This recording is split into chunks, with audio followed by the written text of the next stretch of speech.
toutes et à tous.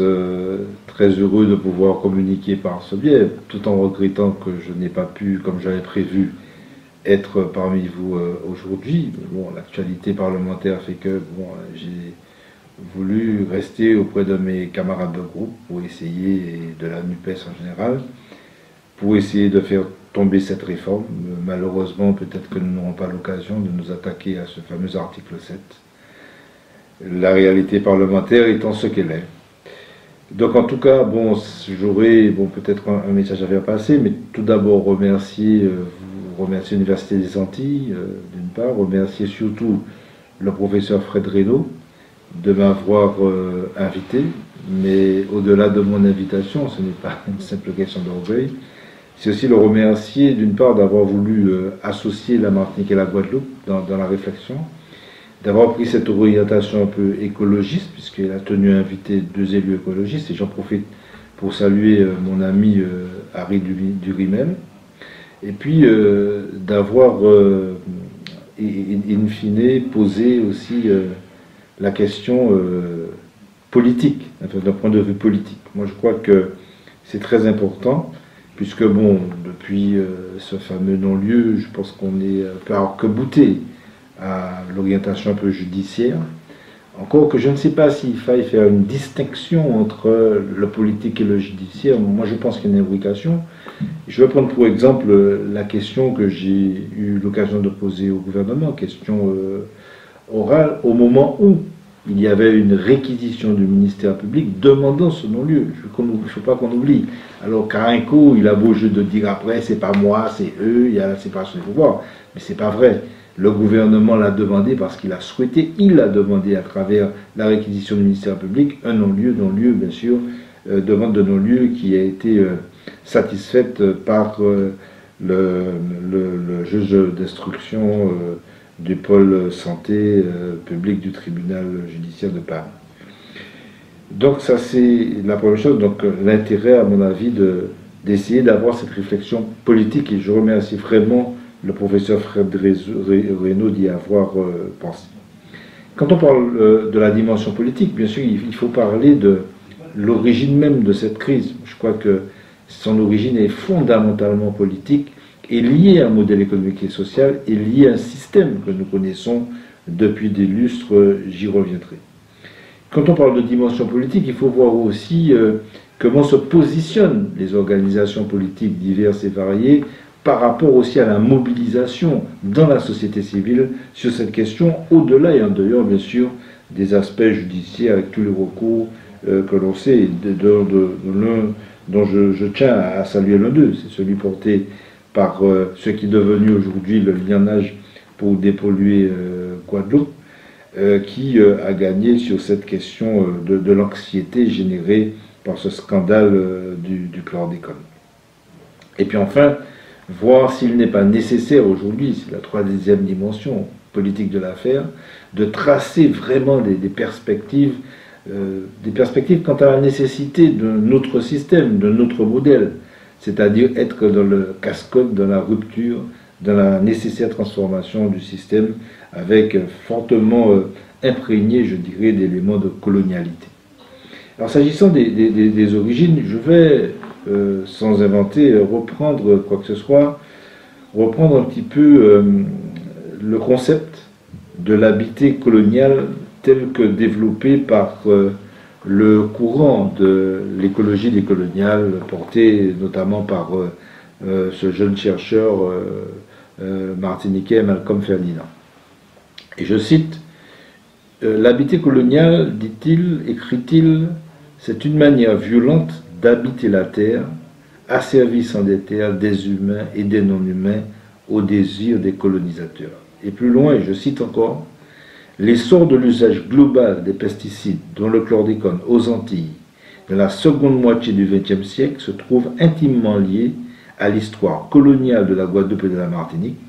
La colonisation de ces 2 îles impliqua l'imposition d'une organisation du territoire et du tissu du vivant, par tissu du vivant on entend l'ensemble des êtres vivants et des écosystèmes, dans l'unique but de la production intensive de denrées destinées à la vente en France métropolitaine pour enrichir les actionnaires et les propriétaires terriens.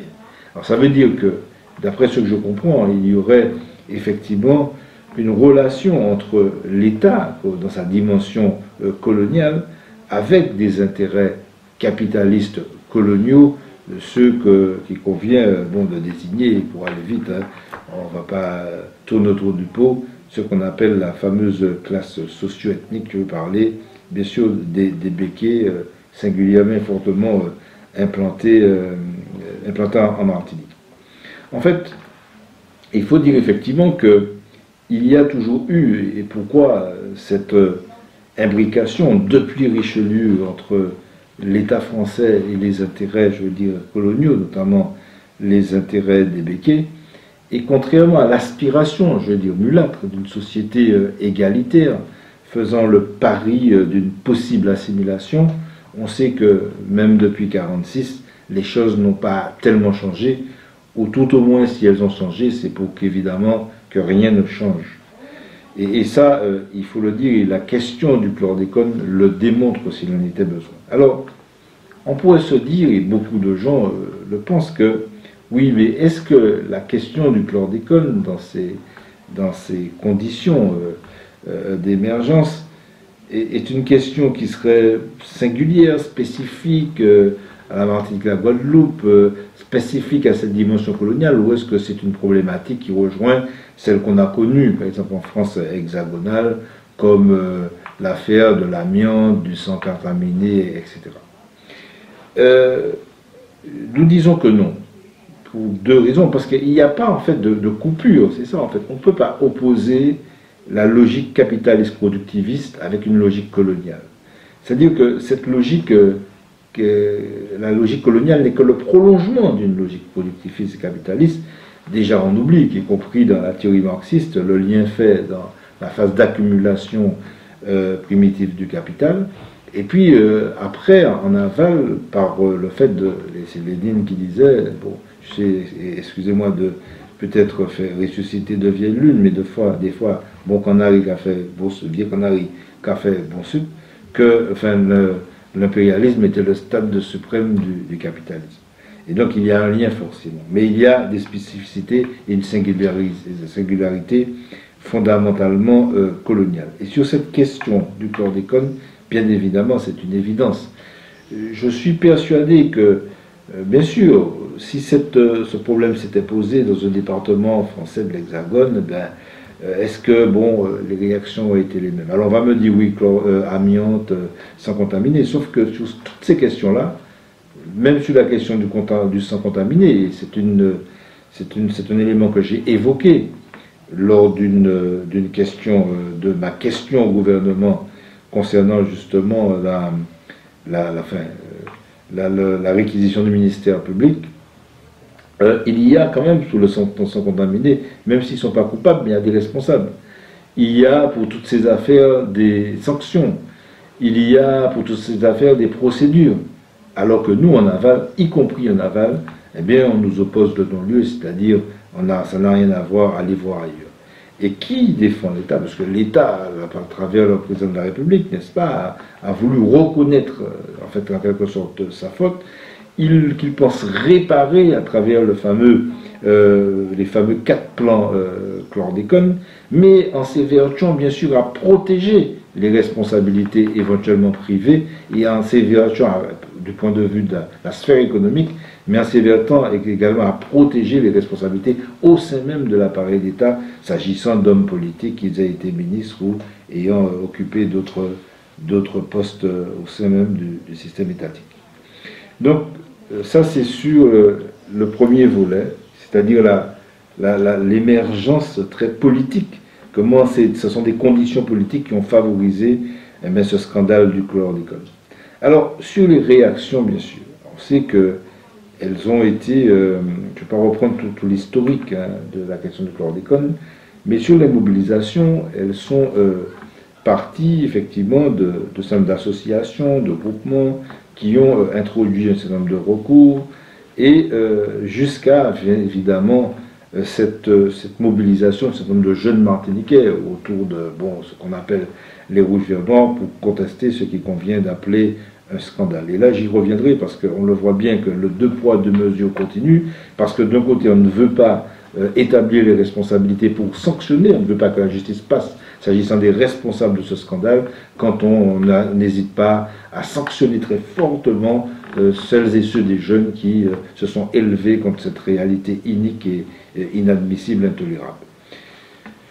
Donc, forcément, moi je me sens, dans mon approche politique, alors, je vais dire que je suis effectivement un écologiste, j'étais maire d'une commune, et je suis de ceux qui pensent bien sûr que la question du chlordécone, qui est fortement mise en avant, n'est que l'arbre qui cache la forêt du cocktail de pesticides utilisés dans nos pays, et qu'on s'empresse d'imputer à des personnes venant de la Caraïbe pour ne pas reconnaître justement les responsabilités, la responsabilité des filières justement d'importation de produits phytosanitaires. Et là, l'organisation de cette filière montre bien l'imbrication entre des intérêts coloniaux, des intérêts capitalistes, y compris hexagonaux, et les intérêts aussi de l'État français dans l'affaire.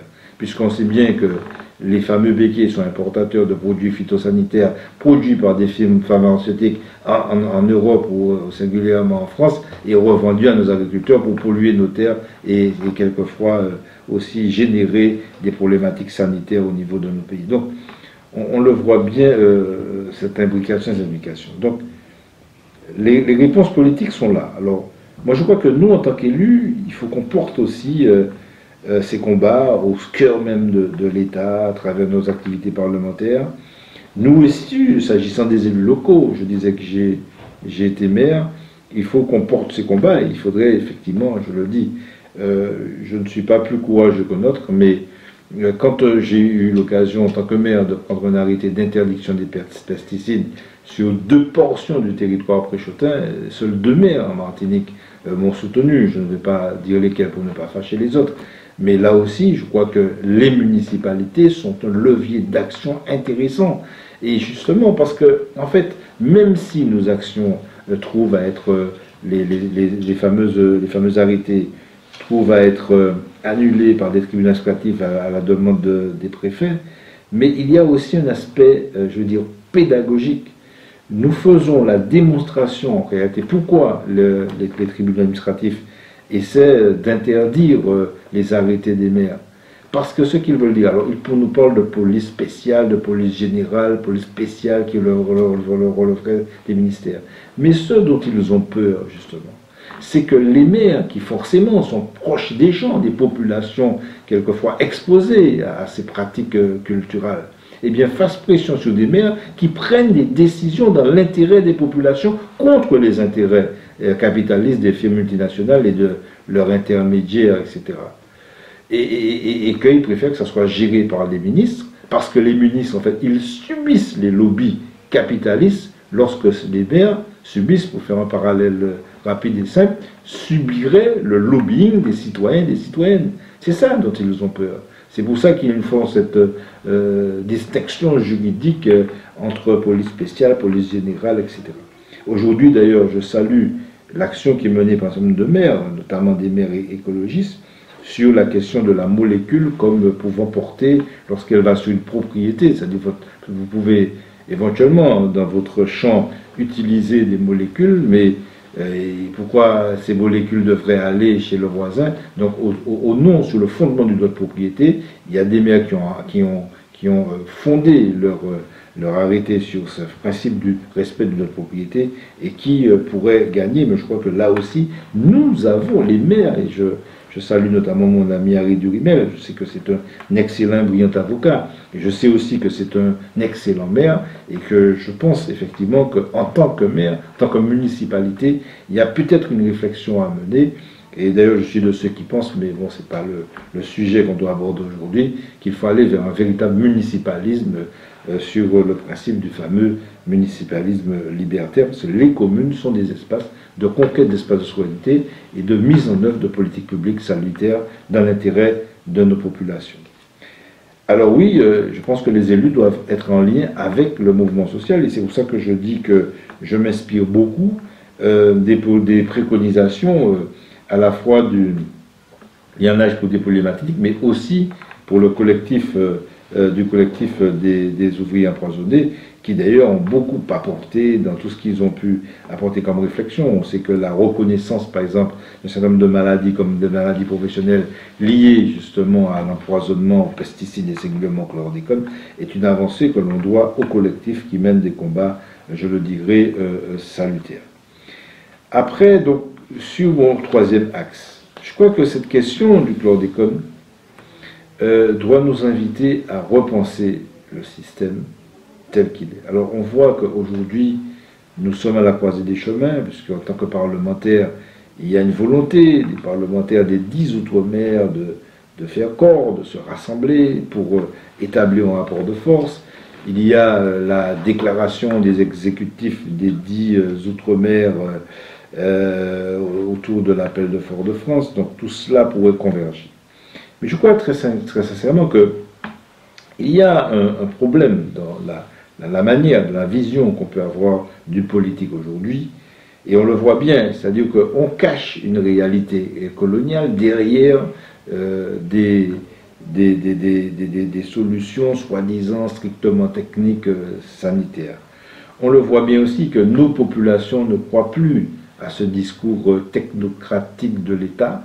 Et on a vu quelle défiance, justement, a été exprimée lors de la question de la vaccination, parce que les gens, bon, ils ne font plus confiance à la parole d'État, parce qu'on nous a tellement menés en bateau, sans jeu de mots, que sur la question du chlordécone, mais même dans la gestion stricto sensus de la crise Covid, bon, c'était quand même pour le moment entre les masques, il les faut pas. Je crois que les gens n'ont plus confiance. Et ce qui pose problème quand même, dans la manière de gérer ces crises, on le voit bien, ce qui semble être caché en temps normal, eh bien, semble faire irruption en temps de crise. On l'a vu, bon, nous prétendons que nous aurions un peu de pouvoir, que les élus locaux compteraient.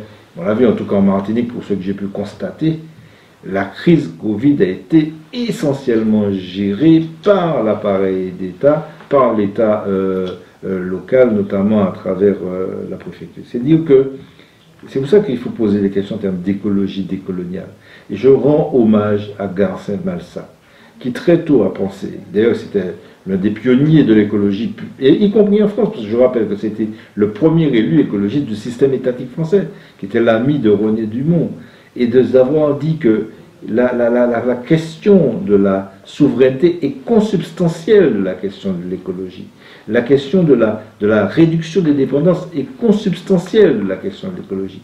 Parce que on peut pas, l'écologiste ne peut pas penser, parce que si on parle de relocalisation de l'économie, si on parle de dynamique locale, on ne peut pas penser à un moment que l'efficacité viendrait de décisions prises à 8000 km. Donc il faut repenser notre relation à l'État. Et pour finir, je dirais que aujourd'hui, même autour du congrès des élus de la Martinique, je trouve très sincèrement, même si c'est un processus que je soutiens, et que je crois pouvoir converger avec notamment la synthèse résultant du séminaire des députés des 10 Outre-mer à Cayenne, il faut qu'on sorte nous-mêmes de cette gestion, de ce discours technocratico-gestionnaire, pensant que les mesurettes peuvent régler le problème. Je crois que la situation de nos pays relève d'éléments à la fois structurels et systémiques. Si on ne change pas le système de fond en comble, si on ne le transforme pas, on ne pourra pas résoudre les problèmes du quotidien et on ne pourra pas résoudre les grandes questions qui s'opposent à nous. Je parlais du chlordécone, des sargasses, etc. Alors, bien sûr, ça c'est dans la perspective à long terme. Mais à très court terme, s'appuyant notamment, reprenons, je suis d'accord pour reprendre d'ailleurs les propositions qui sont très intéressantes, et du lionnage pour des Martinique et du collectif des ouvriers agricoles en Martinique, tant que pour le collectif pour dépolluer Guadeloupe et tous les autres collectifs qui font déjà des propositions intéressantes. Je crois qu'il y a quand même des éléments en termes de réparation qui doivent résulter de cette réalité, de ce scandale du chlordécone. C'est la sanctuarisation, par exemple, de la santé environnementale. Il faut que l'État français, au titre de la réparation, nous donne les moyens de mettre à la fois un pôle de santé environnementale avec un volet recherche important, avec des solutions thérapeutiques importantes. Ils nous le doivent, il faut qu'ils nous le donnent. Et deuxième élément, L'État fait ce qu'il veut. Nous dit qu'il affiche 94 millions sur le plan chlordécone 4, lorsque 31 millions sont gérés localement. Et quand je dis qu'ils sont gérés localement, ils ne sont pas gérés par les élus locaux, ils sont gérés par l'État local. Et ça, justement, il faut revoir les choses. C'est-à-dire que 94 millions, sur quelle base? Et je souscris complètement à la proposition du Lionnage pour des problématiques qui dit qu'il faut que nous ayons une véritable évaluation du préjudice. Qui a évalué de manière indépendante le préjudice sur le plan monétaire et financier que nous avons subi? Personne. L'État affiche ses chiffres, etc. Mais nous, il n'y a pas eu d'évaluation. Il nous faut une évaluation indépendante de ces préjudices. Après, l'État est quand même parti au contentieux, si j'ose dire, que nous avons avec lui sur cette question. Et c'est l'État qui met en œuvre le plan qui c'est censé réparer le judice occasionné du fait de la responsabilité de l'État. Eh bien, nous demandons à ce niveau-là qu'il y ait une autorité indépendante ou une autorité administrative indépendante chargée du contrôle et du suivi de la mise en œuvre d'un véritable plan qui, a priori, découlerait d'une véritable évaluation du montant réel du préjudice que nous avons subi. Voilà ce que je voulais vous dire en quelques mots, et je regrette encore, et je vous prie encore de m'excuser pour ne pas être des vôtres, mais j'espère bien sûr que j'ai donné là peut-être les éléments qui nous permettront de débattre, en sachant que je resterai quand même connecté pour, le cas échéant, pouvoir échanger avec vous et surtout pouvoir écouter mon ami Harry Durimel. En tout cas, merci encore, professeur Fred Reynaud. Merci à vous toutes et à vous tous pour votre attention et à tout de suite. Merci.